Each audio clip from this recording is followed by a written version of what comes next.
NA playoffs. We have 100 Thieves here, so I didn't want to waste any time. Let's kick it off. Please raise your hands if you have questions, and I will call on you.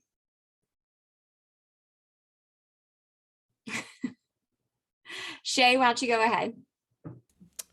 Hey everybody, this is for whoever wants to answer it. I'm just wondering, which team are you looking forward to play against in Berlin? I'm looking forward to playing Vision Strikers, mainly because obviously they were dominant in Korea for a long time, but also this is their first international event, so I think I'm excited just to see how they play and how they play against international competition. The team I'm most excited to play is like either Gambit or Ascend. Gambit just been hyped up for a while, and Ascend, same thing. Obviously, it's fun to see how you match up against CNED because he's pretty fucking good. And yeah.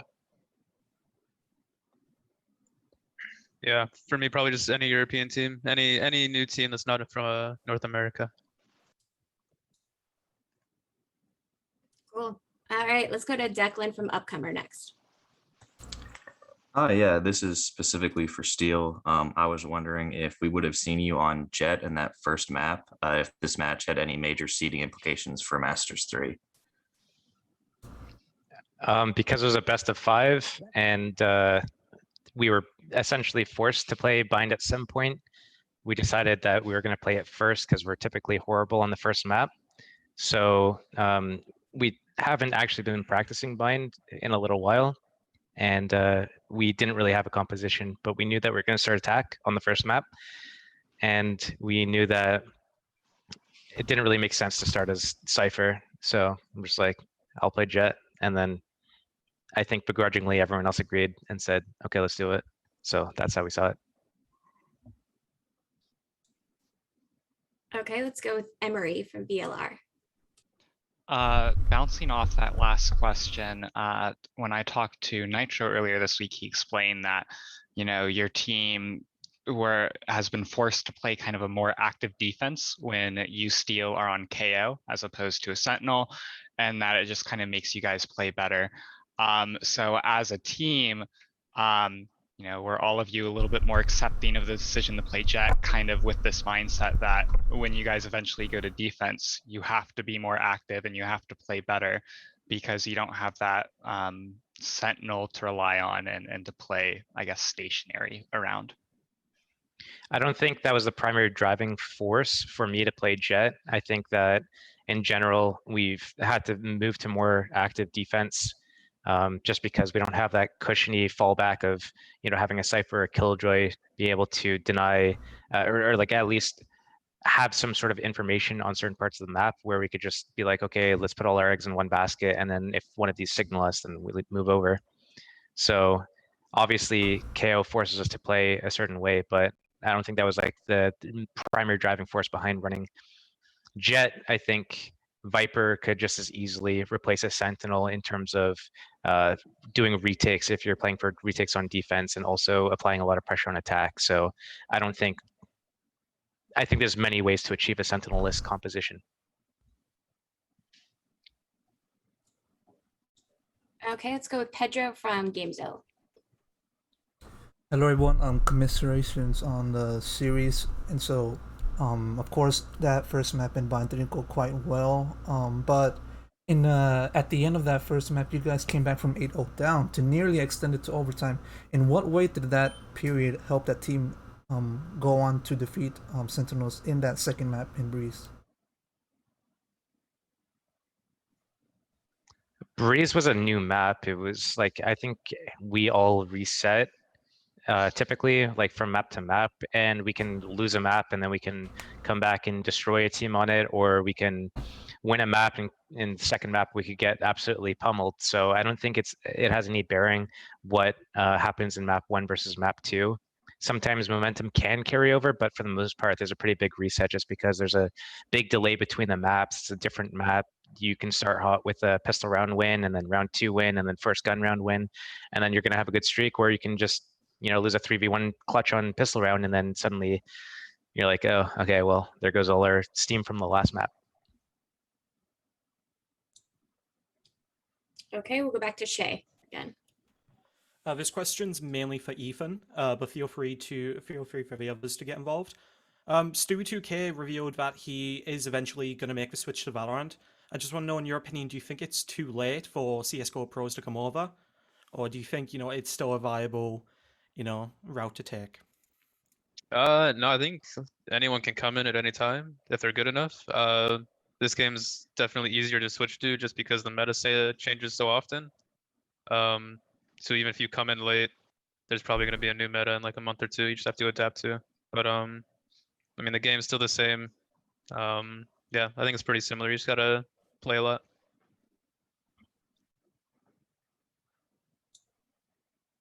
Okay, we'll go to Declan next. Yeah, this one's for Hiko. I was just wondering how it feels to play in a qualifying tournament, especially in these finals 2 matches, in which we and you know basically nothing about the tournament you're qualifying for in terms of format or seeding, or whether even these last 2 games really matter in the grand scheme of things. Yeah, I think there's some organizational changes I think we'd all like to see as pros, just from a Riot standpoint. I mean, not knowing what the seeding actually will look like, and also not knowing really what the Masters will even look like. I think that they even changed some of the rules from yesterday to today for some of the veto process. Whether that was a positive or negative for us, I don't really know. But I personally would like to see more, maybe stricter rule sets, and just more sword I'm looking for, where they're transparency. I just want more transparency. I think that's the biggest thing that Riot can do that will let us as pros know as much as we can, instead of like fumbling around last minute, like, oh, what does the seeding actually mean? We don't even know. I mean, we know how much prize money we win, but we don't know the value of placing first versus second versus third until it's already over. So I personally like to see it a little more transparent and a little more, solidified earlier than it currently is.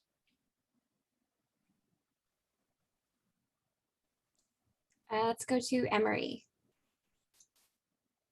Since qualifying for Masters, your players have talked about in interviews about the need to both balance taking the matches, your remaining matches, seriously still, and kind of getting good VODs and scouting, while also not stressing yourselves out too much.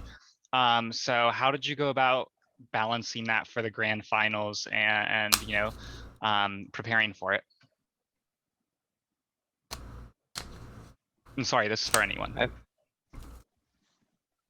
I think in general, that since the meta changes so frequently and there's agent buffs and nerfs, and some agents that weren't viable, a month or 2 ago are now, the mainstay pick.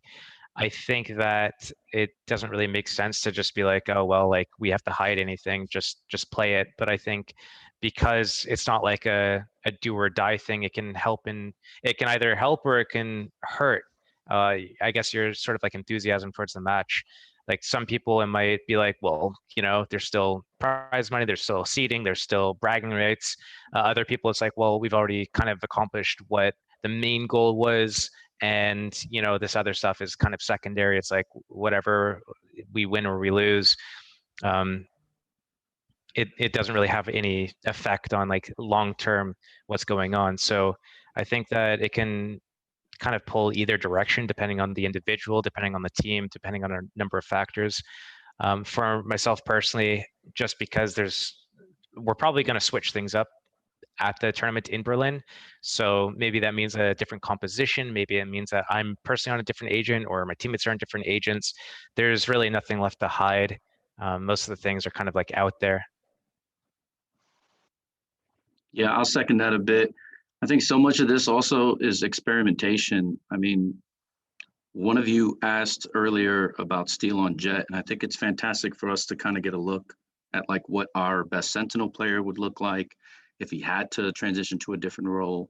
It's going to help, I think, especially when you start playing against different teams with different weaknesses from all the different regions. So being able to kind of see that in action in a real game, in a real setting, even if the stakes technically aren't I think at the highest, I think it's super important just for us to know what we can accomplish or what we would look like in a different setup.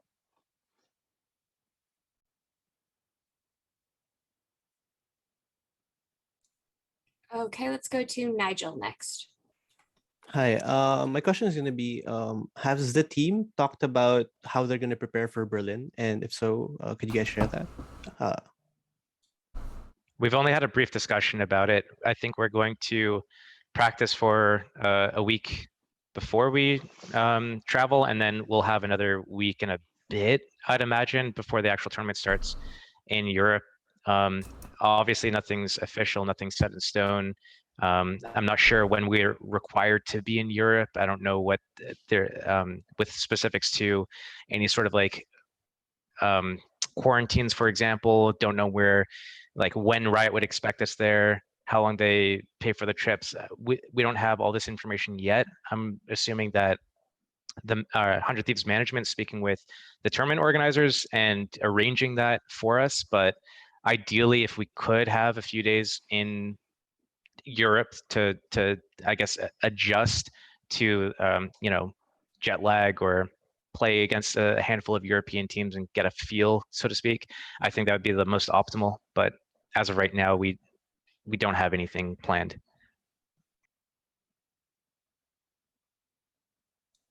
Okay, let's go back to Declan. Yeah, this is for Ethan, but anybody can chime in if you have an opinion. I was just wondering, since we don't know what the format is yet for Masters 3, what would be your preferred format, whether it's groups or just a big double elimination tournament? Yeah, I mean, coming from CS, everything was pretty much groups. So I mean, I prefer that, honestly. But yeah, double elim, hopefully no BO1s, just so we get the most playtime possible against European teams. That's what I would like personally. I've always preferred Swiss, especially towards the end of our major runs. I actually really like the Swiss format.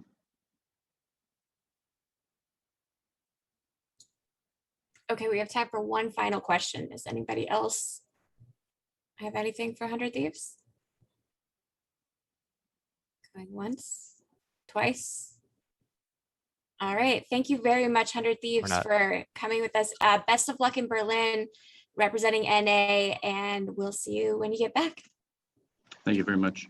Thanks, guys. Matt. Bye. Thank you.